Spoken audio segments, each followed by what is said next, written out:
Good morning, Aurora. Good morning, Aurora. Good morning, Aurora. The time is 9:01 a.m. and you're listening to and watching Good Morning, Aurora, the second largest city's first daily news podcast. We've got a great interview and episode for you today. Two great guests, Chad Suika of Riverlight FC and the one and only Karina Garcia of the Aurora Regional Hispanic Chamber of Commerce and also Mercado Aurora. A lot of things to talk about today. Before we get into the interview, how you guys feeling today on this Monday morning? How you doing? How you doing in here? I feel great. Okay. We had a great weekend. Sun is shining and it's not negative out. Absolutely. That is true. Yep, it's not 2 degrees, so it's feeling really good outside. We got a lot of things to talk about. And we're going to talk about the joint projects that you guys have coming up for 2026, all the great things that people can expect. But we're also going to learn about Riverlight and then also the Chamber and Mercado Aurora, all the things. So if people have not been familiar, they definitely will be by the end of this episode.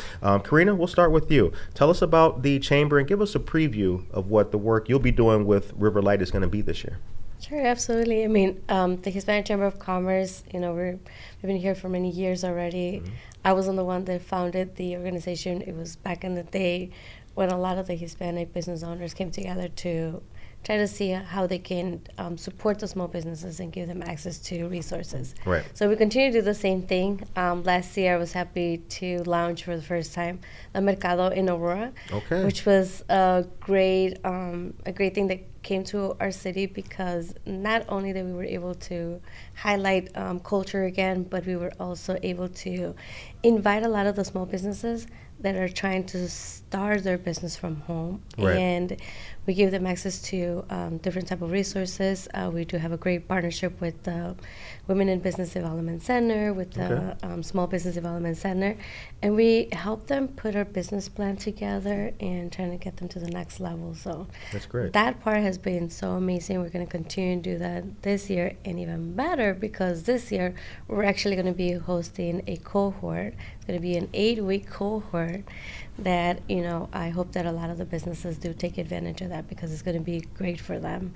Awesome. And, just continue to be part of the community, and that's the reason why we decided to partner up with Riverlight. Okay. Which, I always wanted to play soccer, but I never got to that level. Girl, you got some nice heels on, so I don't know if you're going to play today. You guys didn't see the baby blue heels, but, But, it's like I do love sports. I Good. love sports, and I feel that it's one of, the basics that every kid should be able to have. Right.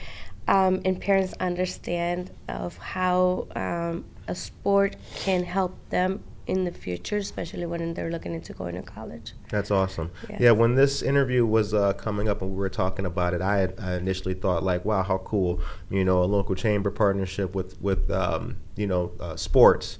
That's already great forward thinking for this year. It's a great way to start off the year. Chad, tell us about Riverlight and your involvement. Yeah, so I'm the primary owner for Riverlight. Okay. Been behind the scenes more so in the last 2 years, trying to kind of focus on some other businesses and whatnot. And this past year, I met Karina in July, and that was kind of when I finally started pushing myself in more involvement.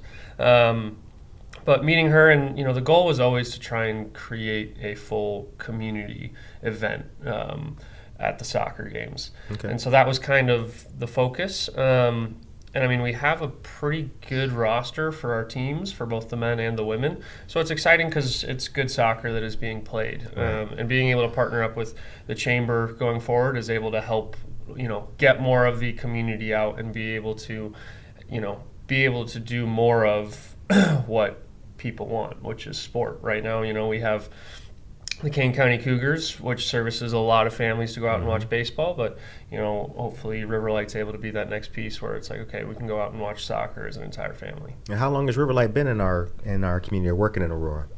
This is going to be the 3rd year. Okay. So it started 2024 was the first season, which I believe 2 of my partners were on as well 2 years ago for that. Yep, absolutely. And that was the first season, the inaugural season, and then this will be our 3rd season.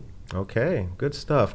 And a great entryway, once again, we're talking about sports here, a great entryway for the family to enjoy, especially young people, something to bring us all together, cheer and root for teams, right? Yep. Teams plural. So as you know, it's February right now. What does the partnership look like? Let's take a little bit deeper dive into it. Are we talking about exhibition games, kind of co-hosted events with a merchant presence? What does what's the finished product look like, and what time frame are we talking to? So I feel that everything that you do, especially when it's in the community, you do have to think of like, how are we going to come together to make sure that everyone knows what's going on. Right. So we did thought about like having different games. How do we get the community to come out? Actually, last year we kind of started a whole partnership, a little bit testing the waters by inviting some of the local small soccer teams, and we invited the kids to play at the field at the Aurora University field. Okay. And that was kind of like the beginning of introducing the kids and the community into what it could look like in the future for them as being part of a semi-professional soccer team. Okay. And when you've been working with the youth of Aurora, what's that been like? How's River Light been accepted by the community? That's an interesting one. We've been trying to kind of break through the doors because we don't have a youth program, right? So we are just the college and adult side. So it's kind of an interesting piece right now in general because we're trying to kind of come into clubs and offering to help how we can help. But there's kind of this almost concern around the whole state of Illinois of like, oh, you're going to possibly take our players type of thing. But it's like, we don't have the youth side. We're just coming in and seeing how we can help. So that way one day maybe this player can reach the top, which isn't even us. I mean, we would kind of be like the stepping stone still to like a Chicago Fire. But a lot of players come through us before they'll kind of make that next step. Okay.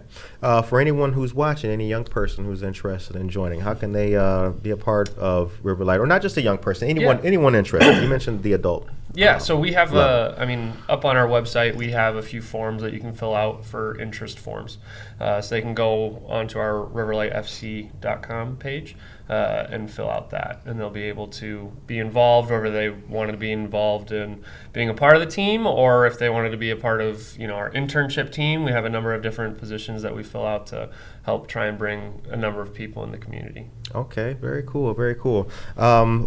When will we start seeing some games or some advertisement for those games? I think the roster came out already, right? Yeah, the schedule for the season actually just dropped on.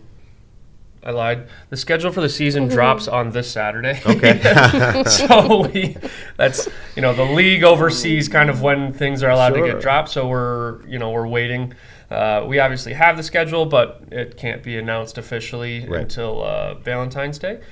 So after that, the season will be out for everything, and that's when we've been working with a few other people over the last couple of months and are continuing to work to try and figure out, okay, how can we make each of these games an event for the community, and then we'll kind of start to drop between all of our pages what to expect at the games and how we'll incorporate different groups and things. Okay. 9:09 is the time if you are just joining us. We're here with Chad Suika and Karina Garcia talking about a great joint venture between River Light and the Aurora Regional Hispanic Chamber of Commerce and Mercado in Aurora. Yes. Karina, same thing. First of all, what are you looking for when it comes to vendors? Any kind of qualifications to be a participant, and how can people get involved? What kind of criteria is there? I know you mentioned small business, or entrepreneurs. Let's flesh that out a little bit more. So one of the things that we try to do with the Mercado is try to give the opportunity to anyone who's trying to start their business. So you can go to our Mercado and find anyone that is selling either from like candles to making T-shirts or to even start like their own food truck, right? With the food piece is a little tricky because they do need all the permits. Sure. But if that's something that they would like to do this year, we will definitely help them to get all the permits from the health department to the city department as well too, and the King County. Okay, and that's the partnership with the WBDC and the SBDC? Yeah. So with that part with the food piece, it's not so much with them, but with the health department. Oh, okay, okay. You mentioned cohorts too. What are those? Are those Mercado cohorts? No, they're actually from the. Those actually came from our state representative Hernandez. Okay. Who was looking to see how we can help the Hispanic community in their language. So one of the things that we decided to do was like create a cohort in Spanish to make sure that the businesses that were stuck were able to get to the next level. Okay, very interesting, very interesting. Chad, let's talk about the offerings and divisions. Talk about the divisions that are featured in River Light. I hope I'm saying that correctly. Yes. And rankings and players and things like that. Yeah, so it's kind of a confusing system, as you look at the MLB or the NFL. It's all conferences, right. And we have a division that falls inside of a conference. So like we have kind of the Midwest Conference, which is 4 divisions, and we only play the teams in our division. Okay. So there's 9 teams on the men's side this year for the division, and there's 8 teams on the women's side, which is the largest in the country, which I'm not the happiest about, but it's the cookies fall. Well, it requires the most travel. Okay. And the most games. So when you look at the season starts, the first week of May, and the women's season has to be done by June 28th. Okay. And the men's season has to be done by July 12th, I believe. And so those, you're looking at a 9 to 10 week summer of games for the women and a 12-week summer for the men before playoffs. Wow. So when you take into account some of the divisions that have a smaller division, well, you have less games. So if you have less games, you get more preparation time, less wear and tear on the body, things like that. Where for us, it's like, okay, we're trying to work a preseason in. Right. So now we went ahead and said, okay, we're just going to take the first 2 weeks of what could be season games, and we're just going to make it a preseason. So now all of a sudden the season's even smaller. And so we have 12 games we got to play for the women's side in about 6.5 weeks, and for the men's side in about 8.5 weeks. Whereas if we had a smaller division, then it's able to kind of shift that a little bit. So that's kind of the, some of the smaller divisions, though, I will say, are a lot more like kind of jam-packed with really good talent. I mean, if you look at one division that's, one state and 2 states over, which is Indianapolis, Louisville, they're both in the same division, and they both have professional teams above them, and they only get one team for the playoff. Okay. So it's like they have hard games for everybody in their division. It's a very, very competitive division, where for us, it's like, there's 9 teams, and probably of those 9 teams, 4 are going to be super competitive, and then 2 to 3 are kind of, more so teams that would be like youth feeder, if that makes sense. So which is more of just like an opportunity for those players than necessarily trying to compete for the national stage. So got it. That's kind of where the difference comes in a little bit. Right. So for us, obviously, it's just kind of like, okay, how do you manage minutes of players? How do you make sure everybody's getting game time, but also we're not possibly creating injuries or anything like that? So it's there's a lot more thought process that has to go into our coaches and physical trainers and staff, whatnot, when they're using players, because they obviously, the last thing you want is you have a player that's playing at some big time school and you're like, hey, so and so got injured over the summer playing for us because we played him too much. Right. That's never a phone call you want to make. So we've done really well the last 2 years of keeping players healthy. Okay. And managing those minutes. So I give a lot of props to, our team trainer, physio, and just the coaching staff for being really smart for, okay, I want this person to play, but like they're only going to play half the game today or things like that. So, right. Being mindful of their participation. Exactly. Yeah. What's your history? Former soccer player? Yeah, I dabbled. That means we got to look him up after this, y'all. Nah. Wow, he's a 5-time champion. Nah, I ain't nothing special.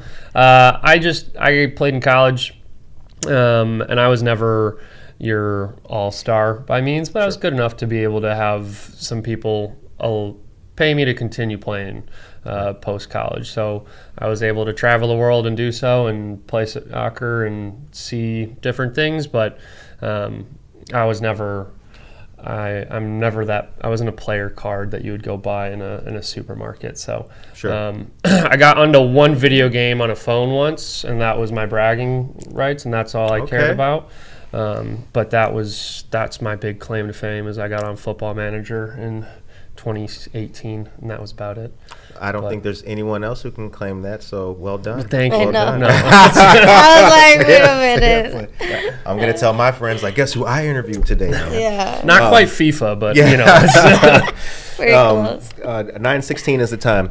Now, I'm going to take a kind of a double whammy with this question. Now, you mentioned that, you know, soccer was something that always impressed you and that you liked to, you really liked growing up. And I know that it has a big popularity, not just among Latino youth, but many different youth, Yes. Francophone, African country youth, all types of different people. What about soccer for you growing up? What's the appeal, or what was the appeal? Oh my God! Well, just like weekends was going to my grandpa's house, watching the soccer. Growing up with my dad too, being a fan of Los Pumas, you know, it was just a thing. You know, you would go home weekends, it was watch soccer. And then obviously a lot of my friends, especially one of my best friends, he owns a bunch of soccer leagues here locally. Okay. So just going to the indoors, being out there in them watching the kids play is just amazing. And I'm so lucky that one of my nephews loves playing soccer. He's so good, and it's just a hype, the energy that those games create. Yeah, I've seen a lot of soccer games. There definitely is a palpable energy and an excitement when it comes to it. Now, you mentioned as well, Chad, that River Light is a I'll paraphrase. River Light is a way or an opportunity, pathway rather, for people to get involved and then go to other teams. Talk a little bit more about that. Have there been some success stories that River Light has produced, and then those other teams? You know, what's it like maintaining that relationship as a River Light? Yeah, no. So the USL is the number one league actually in the U.S. for. I don't know if development's the right word, but probably for scouting, I would say. Okay. Because if you think about it, so. You know, the men's and the women's team were comprised of top players from all over the country, right? So, I mean, our team, we have players from Notre Dame, Northwestern, at UIC. We got the top players from all of those programs, right? So if I'm a professional scout, right, I can either go and, okay, I'm going to go to UIC this week, I'm going to go to Northwestern this week, DePaul this week, NIU this week, or the 5 guys that you wanted to see, one from each one of those teams, are probably all on our roster. Oh. So more scouts come out to USL games because they can go ahead and be like, oh, I can see all these players in one place, and now I can know who I actually want potentially. So, I see. Yep. As far as success stories go, on the men's side, I want to say year 1, we had 3 boys drafted into the MLS. And we had 1 girl signed professionally in Ireland, and she actually just transferred and is playing professionally in New Zealand now. And then this past season, we had 1 boy that made it on trial professionally, did not get the contract though. And then 2 two girls, one professionally in Mexico, and then the other professionally, the new Denver NWSL team. So we've had success over the last 2 years of being able to place for each roster, whether that's, obviously the men's side last year, we had one guy get that trial, and we have two other boys actually still waiting potentially to hear back about potential trials, but not drafted like it was for the first year or for the women's team where we had those girls get straight contracts. Okay. And games will be at AU? Yes. Okay. AU's field. Yep. Spartan Athletic Park. Spartan Athletic Park. Okay. 9:21 is the time. Competition. Is it a good thing or a bad thing? Oh. Well, iron sharpens iron, right? It does. That's what they say. That's what they say. Karina, what do you think? I mean, there's always opportunity for competition because I feel that, like they said, if somebody doesn't say anything, then you just get comfortable and don't make any changes. What I having not been an athlete, but being an artist and different things in life, I think what I appreciate about soccer and all sports is what it takes to keep going even if you lose. Yes. I think that there's few things in life like sports where you will have to consistently be challenged when you look in the mirror the next morning, no matter what happened the day before. You might have won, and maybe the crowd went wild, or maybe you missed that jumper or that goal or whatever. It does apply on the business side. Chad, what's it like working with people through success and failure? I want you to answer that question too, but we're going to Chad first. Yeah, for me, some of my mentors, they tell me I'm not the smartest in business, but smarter with the people. Because I'll gladly go ahead and lose money to find out what it means, like what a person is, right? Type of thing. But it also helps me learn. Like if I tell a person, go, hey, here's this project, let me see how you do, type of thing. I learn their strengths and weaknesses a lot faster, even if it loses me money, right?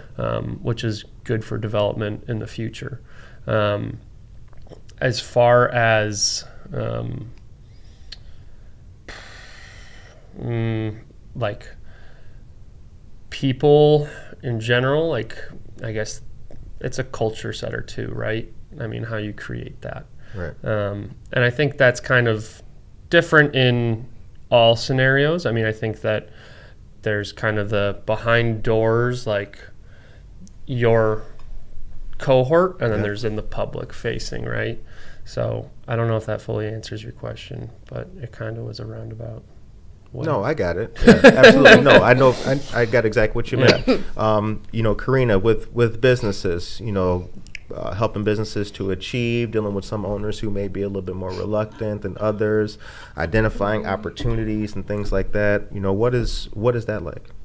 So sometimes it's a little challenging because a lot of people don't understand the purpose of a chamber, and it's probably sometimes in the mix of like our job to make sure that people understand what it really means to be part of a chamber, because we have the resources and how we can help people. So when you talk about watching success and watching failure, sometimes it is painful to see that, because I've got to see businesses that are trying to open, and next thing you know, they're done with their savings before they can even open their doors. Right.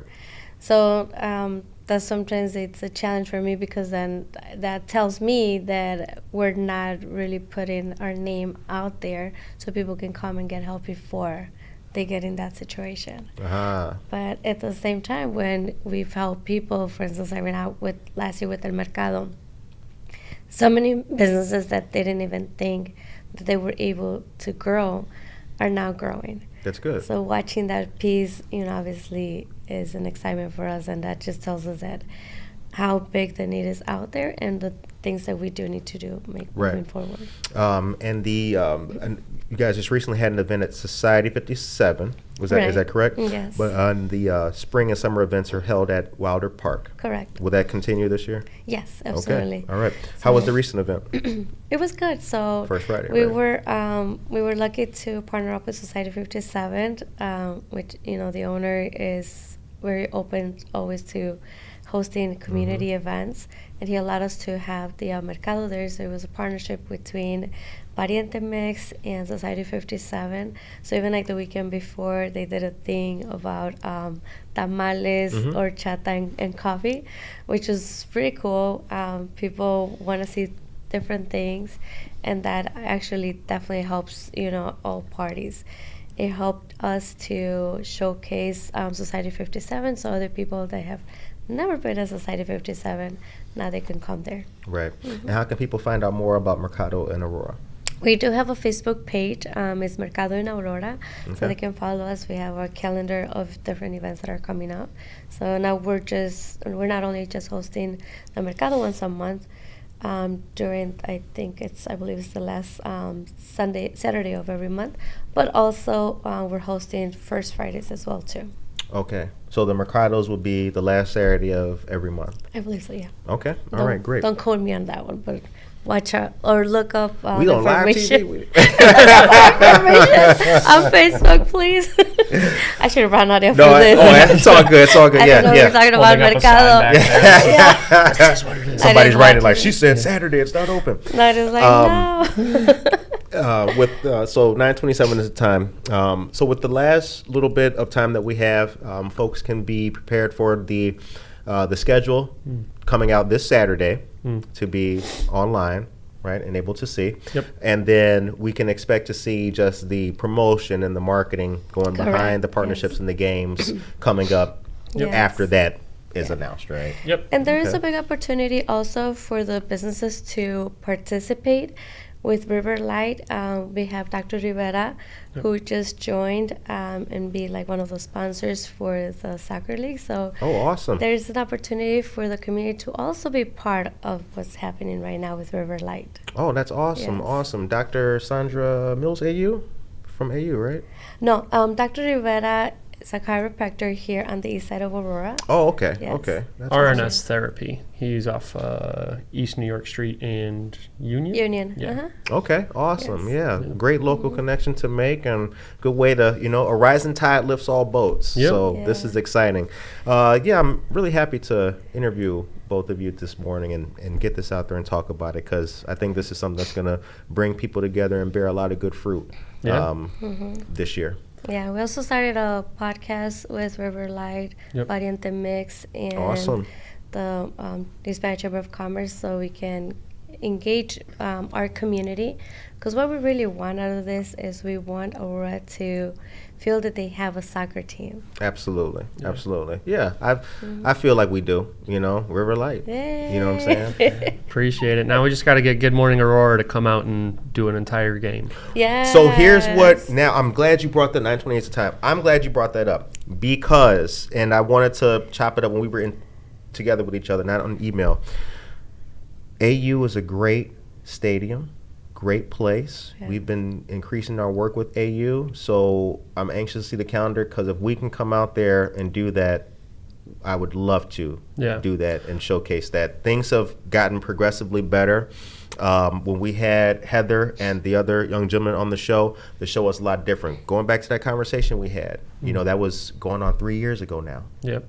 In that 3 years, we've grown so much, capacity has got better, so we can actually do something like that. And for you fans who keep sending DMs, like, Curtis, you know what you guys need? You guys need some sports. Got 'em. Broke that fourth wall right there. Yes. Told you we're looking out for you. And food's coming soon, too. Anyway, 9:29 is the time. Did we forget anything? Just be on the lookout. There will be a game on the calendar at the end of May. Okay. Not saying it's on a date, because I can't say dates, But, she said last Saturday is when Mercado's having. But we will be working to have a collaboration of kind of all things, which is the best time that Good Morning Aurora could possibly come out. Absolutely. Okay, that's right. We want them to be the main host. If we want to, tentatively mark that on the calendar. I don't know what date it is or anything. Gotcha. But, Tentatively. The word of the day is tentatively. Yeah. I'm going to put that down. Last Saturday in March. May. Last Saturday in May. All right. Yeah. Anything we forgot, Karina? No, that's pretty much it. We really want the community to come together. All right. Because this is going to be amazing. We want to have a full house at the stadium. Come on, Absolutely. guys. We got to do this. Yes. Yep. Support our youth. All right, ladies and gentlemen, 9:30 is the time. We're going to wrap it up and leave it right here. Once again, be sure to follow Riverlight FC on all the social media and also Mercado in Aurora as well on social media. Take a look at the flyers. Great things happening. And we will be sure to bring you all the news and sports Yes. coming your way very soon. Be blessed. Take care of yourself and each other.